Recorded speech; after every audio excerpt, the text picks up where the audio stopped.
അനുതാപത്തിന്റെയും നാളുകളാണ്.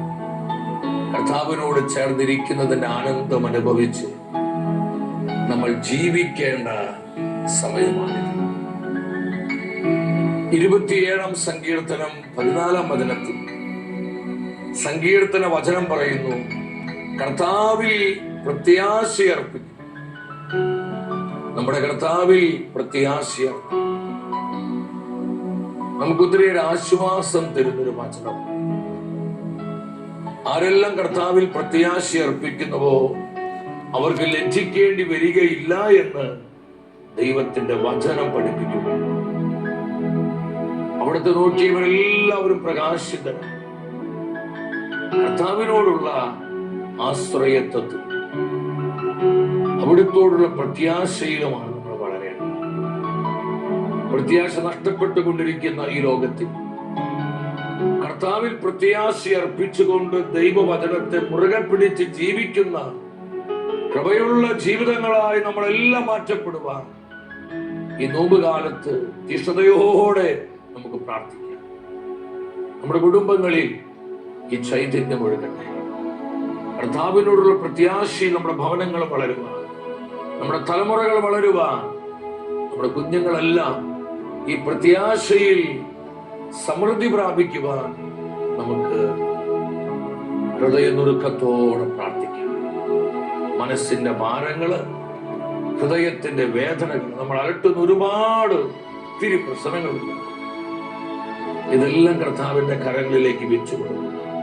കർത്താവേ, അങ്ങയോടുള്ള പ്രത്യാശയിൽ എന്നെ വളർത്തണം. ഇത് കുടുംബം മുഴുവനും പ്രത്യാശയുടെ സമൃദ്ധിയിൽ നിറയപ്പെടും.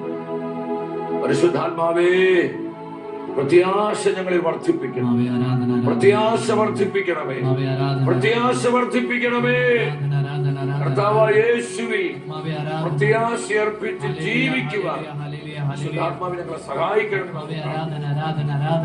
വലതുകരം സ്വർഗത്തിലേക്ക് ഉയർത്തി കർത്താവായ ദൈവമേ, പരിശുദ്ധാത്മാവിനെ വർഷിക്കണം. പരിശുദ്ധാത്മാവേ വരണമേ. എന്റെ ജീവിതത്തിലേക്ക് വരണമേ. കുടുംബങ്ങളിലേക്ക് വരണമേ. സമൂഹങ്ങളിലേക്ക് വരണമേ. ആത്മാവേ, ആവശ്യമായ വചനങ്ങൾ നൽകണമേ. പരിശുദ്ധാത്മാവേ, രോഗികളെ സുഖപ്പെടുത്തണമേ. തകർന്നിരിക്കുന്ന ജീവിതങ്ങളെ ബലപ്പെടുത്തണമേ. വേദനിച്ചിരിക്കുന്ന ജീവിതങ്ങളെ ആശ്വസിപ്പിക്കണമേ. പരിശുദ്ധാത്മാവേ, അത്ഭുതങ്ങളും അടയാളങ്ങളും ഞങ്ങൾക്ക് നൽകണമേ. Hallelujah, hallelujah. പരിശുദ്ധാത്മാവേ സ്തുതി. കരങ്ങളടിച്ച് ആത്മനിറവിൽ നമ്മൾ ഒന്നിച്ച് പാടി പ്രാർത്ഥിക്കുക. നമ്മെ കരുതുന്ന കർത്താവ്, നമ്മെ സൂക്ഷിക്കുന്ന ദൈവം, ഏത് സാഹചര്യത്തിൽ നമ്മളെ കരം പിടിച്ച് നമ്മെ വഴി നടത്തുന്ന കർത്താവിന്റെ സ്നേഹം അനുഭവിച്ച് ഒന്നിച്ച് പാടി ആരാധിക്കുക. ആമേൻ. ജീസസ്. കരുതുന്ന ദൈവം കൂടെയുള്ളതിന് നാളെയെ ഓർത്തു നീ ഭയപ്പെടേണ്ട. കർത്തൻ കരതലം കൂടെയുണ്ടല്ലോ, കരതലം അതിലവൻ വഹിച്ചിടുമേ. ആമേൻ. അവർ ഓർത്തു നീ ഭയപ്പെടേണ്ട. കരമത് കൂടെയുണ്ടല്ലോ, വാക്കുപറഞ്ഞൊരു താതനുണ്ട്, വാഗ്ദത്തം തന്നൊരു പുത്രനുണ്ട്, കൂടെയിരിക്കുന്ന ആത്മാവുണ്ട്, പിന്നെന്തു ഭയമിതു എൻ മനമേ.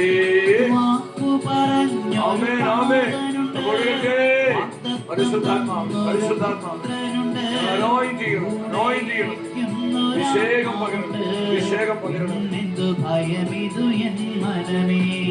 കരുതുന്ന ദൈവം കൂടെയുള്ളതിന് നാളെയോർത്തു നീ ഭയപ്പെടേണ്ട.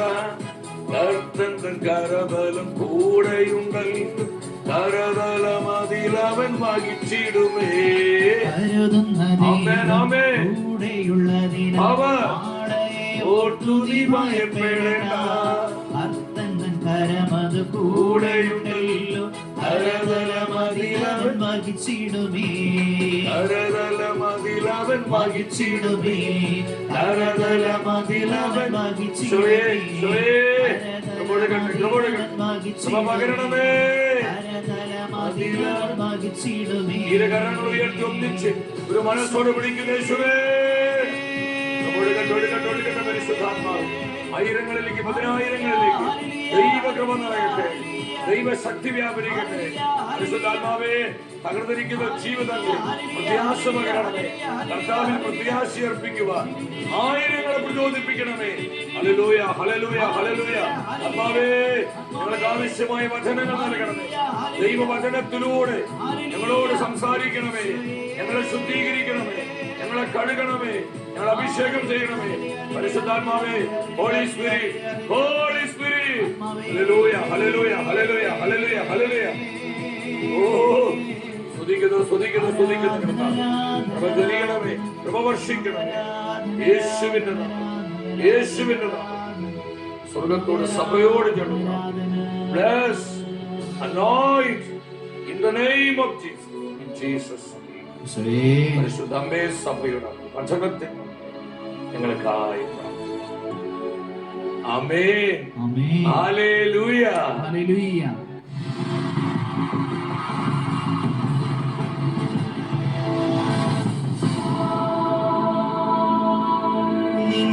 വചനം ധ്യാനിക്കുമ്പോ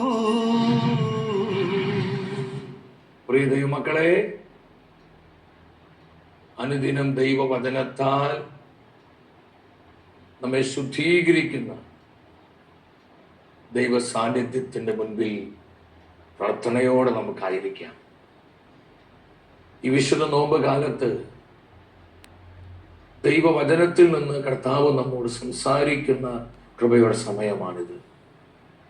പരിശുദ്ധ വചനത്തിൽ നിന്ന് പരിശുദ്ധാത്മാവ് ഇന്ന് നമുക്കായി നൽകുന്ന ആലോചന ആദ്യ സ്നേഹത്തിലേക്ക് മടങ്ങി വരിക, മടങ്ങി വരിക, ആദ്യ സ്നേഹത്തിലേക്ക് മടങ്ങി വരിക. നമ്മൾ അനുദിനം വളരേണ്ടതും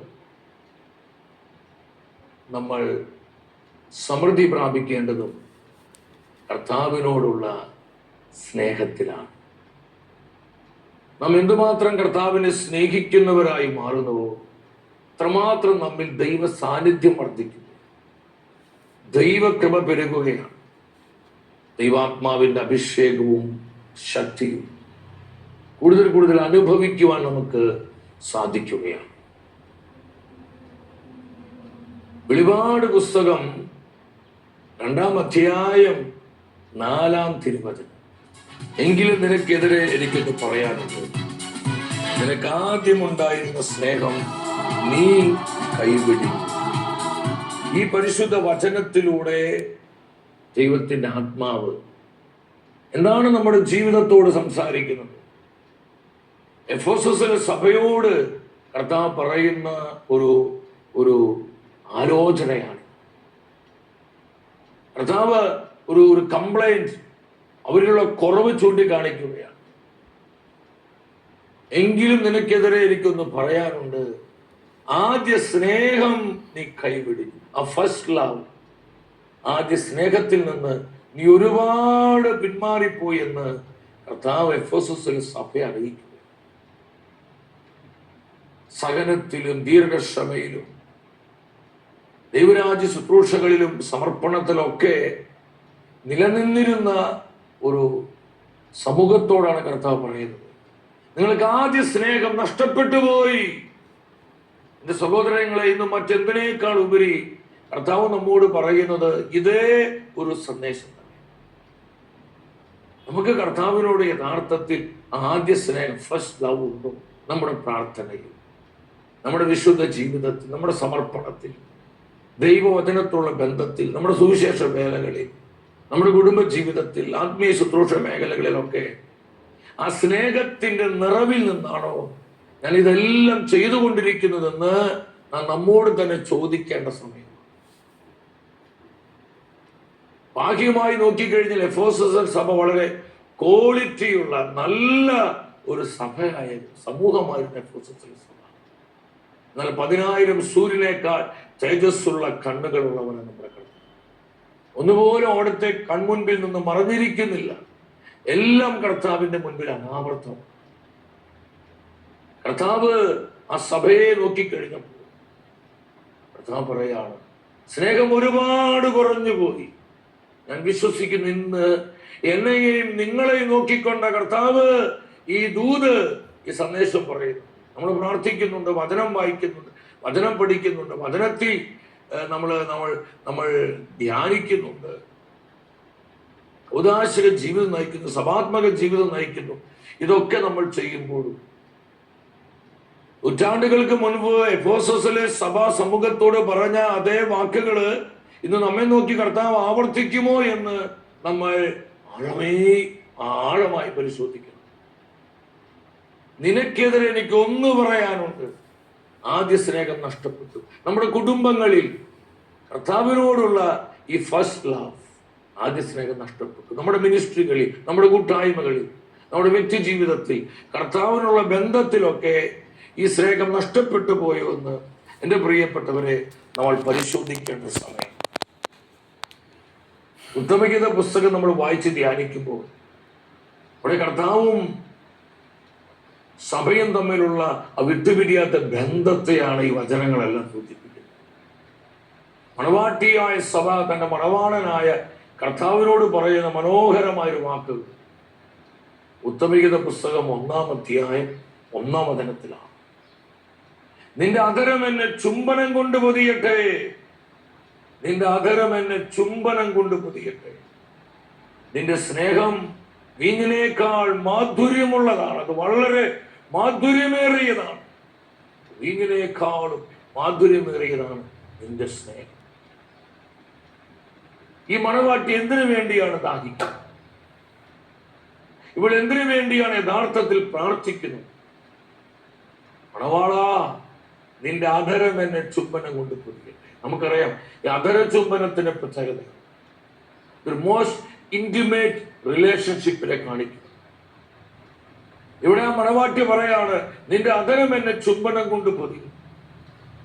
എന്റെ സഹോദരങ്ങളെ, യഥാർത്ഥത്തിൽ നമ്മുടെ കർത്താവിന്റെ അധരത്തിന്റെ പ്രത്യേകത എന്താണ്? നമ്മുടെ കർത്താവിന്റെ അധരത്തിന്റെ പ്രത്യേകത ശിലുക്കായുടെ സുവിശേഷം 4-ാം അധ്യായം 22-ാം വചനത്തിലോട്ട് വരുമ്പോൾ പരിശുദ്ധ വചനം പറയുന്നു, അവന്റെ അധരങ്ങളിൽ നിന്ന്, നാവിൽ നിന്ന് പുറപ്പെട്ട കൃപാവചസ്സുകൾ കേട്ട് അവരെല്ലാം അത്ഭുതപ്പെട്ടു പോയി. വിശ്വസിച്ചിട്ട് ഹല്ലേലൂയ പറഞ്ഞേ, ഹല്ലേലൂയ.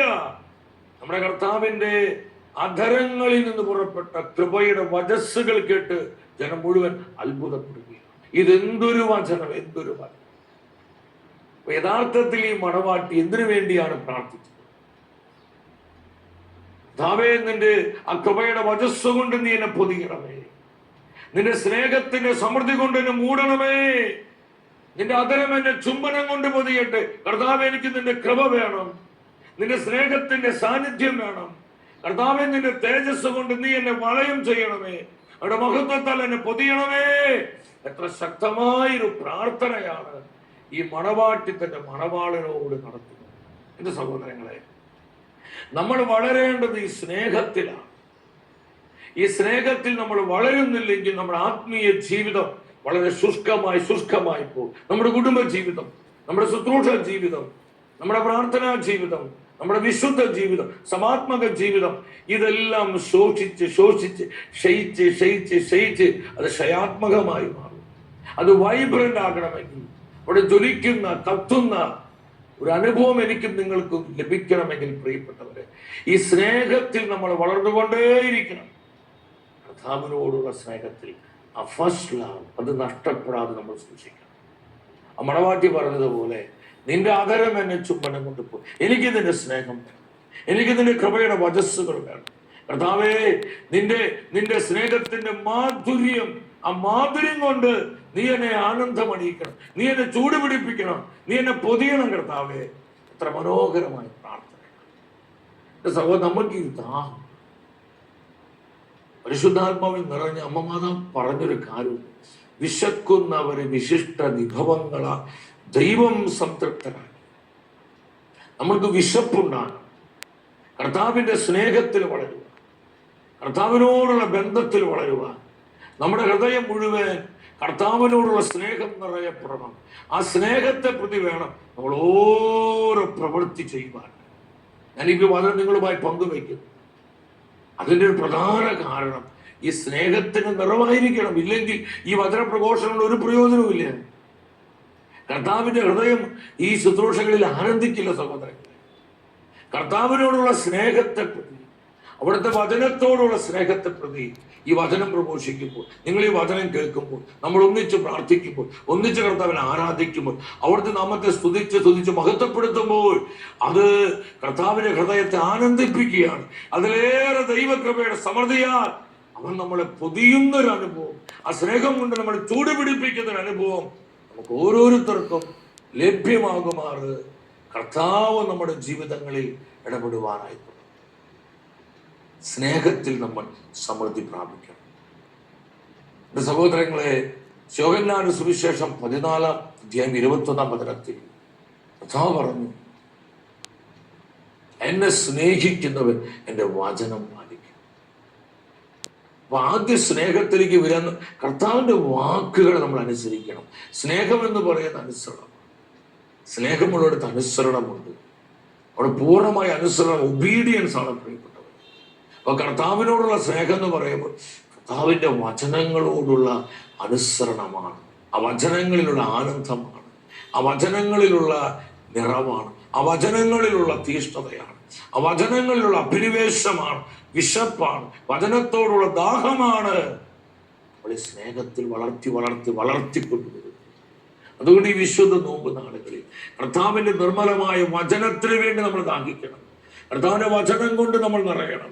ആരെല്ലാം ദൈവ വചനം കൊണ്ട് നിറയുന്നവോ അവർ ഈ സ്നേഹം വർദ്ധിക്കും.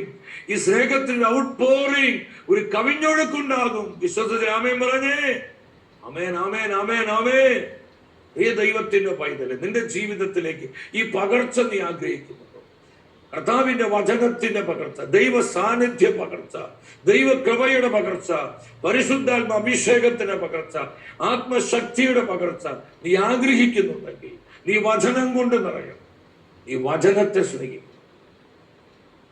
ഈശോ പറഞ്ഞത്, നിങ്ങൾ എന്നെ സ്നേഹിക്കുന്നുവെങ്കിൽ നിങ്ങൾ എന്റെ വചനം അനുസരിക്കും, എന്റെ വചനം പാലിക്കും. യോഹന്നാൻ എഴുതിയ 1-ാമത്തെ ലേഖനം 5-ാം അധ്യായം 3-ാം വചനത്തിൽ പരിശുദ്ധ വചനം പറയാണ്. എന്താ വചനം പഠിപ്പിക്കുന്നത്? ദൈവത്തെ സ്നേഹിക്കുക എന്നാൽ അവിടുത്തെ കൽപ്പനകൾ അനുസരിക്കുക എന്നതാണ് അർത്ഥം. നിങ്ങൾ ശ്രദ്ധാപൂർവ്വം വചനം കേൾക്കുക. കർത്താവിനെ സ്നേഹിക്കുക എന്ന് പറഞ്ഞാൽ എന്താ?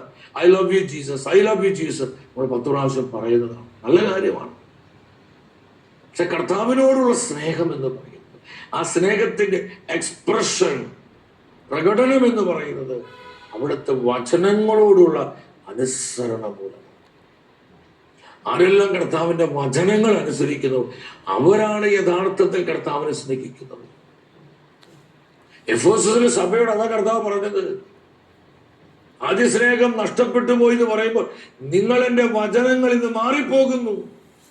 അറിഞ്ഞറിയാതെയോ നിങ്ങളിൽ ഭിന്നത വരുന്നു, വിഭാഗീയത വരുന്നു, അനൈക്യങ്ങൾ വരുന്നു, ലോകത്തിന് അരൂപി കടന്നുകൂടുന്നു, നിങ്ങളിലുള്ള ദൈവ സാന്നിധ്യം മങ്ങിപ്പോകുന്നു. വചനങ്ങളോടുള്ള അഭിനിവേശം, വചനം അനുസരിക്കുക.